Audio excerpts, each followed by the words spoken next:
He capped the bottle and dropped it into the gym bag. Picking up speed, he pounded down the stairs, no longer concerned about making too much noise.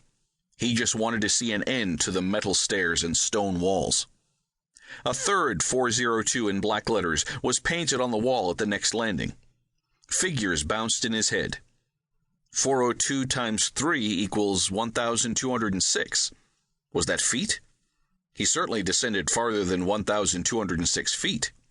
The muscles in his thighs burned. What could possibly be at the bottom of this shaft? Missile silos weren't this deep. Chicago's deep tunnel project was only 350 feet underground. It took 30 years to build. How long has this shaft been here, and how long did it take to dig?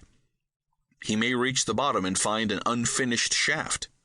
If he had to turn around and run back up, he'd sooner put the gun to his head. Ignoring the pain in his calves, he increased his speed, taking less than 1 second per flight. He finally caught sight of a stone floor, an actual end to this monotony. Several yards from the last stair was a door. Breathing came in gasps. Sweat glistened on his skin. On the wall next to the door was the number 1,608. A familiar number.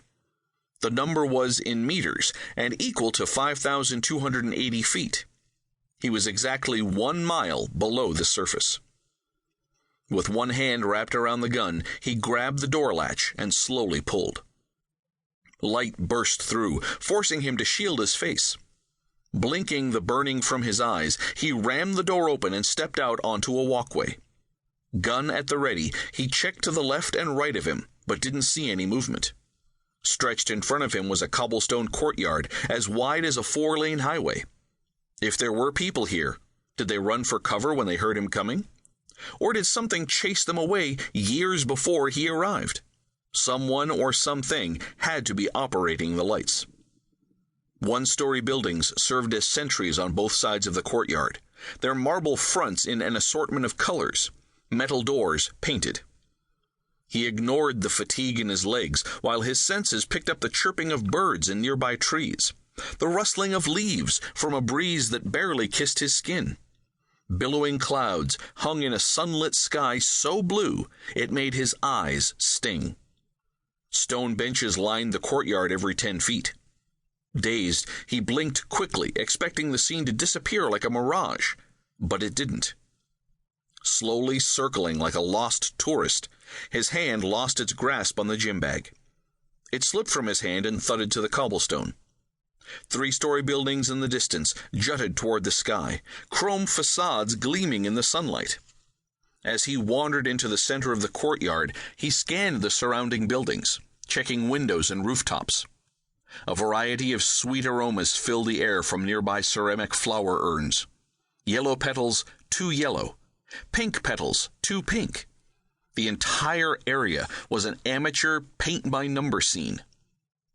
He holstered his gun, stumbled to the curb, and dropped onto the nearest bench. He should have been questioning how all this could be happening. After all, he was sure he was a mile underground.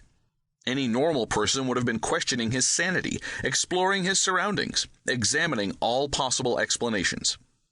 Any sane person would have been mumbling, impossible, ridiculous, absurd. But only one word came to Dagger's mind. Home. Chapter 1. 5 days earlier. Dagger decided this wasn't going to be a bad day after all. For one thing, all of his organs and bones were intact, despite the throbbing muscles that would turn to huge bruises tomorrow. But, more importantly, the man dying on the living room floor hadn't bled on Sarah's new area rug. That should win him brownie points, seeing that he was already on her hit list for not helping to clean Einstein's aviary. Speaking of Einstein, where was the advanced warning from his attack bird? The scarlet, red, and blue macaw poked its head around the corner of the grated door to the aviary.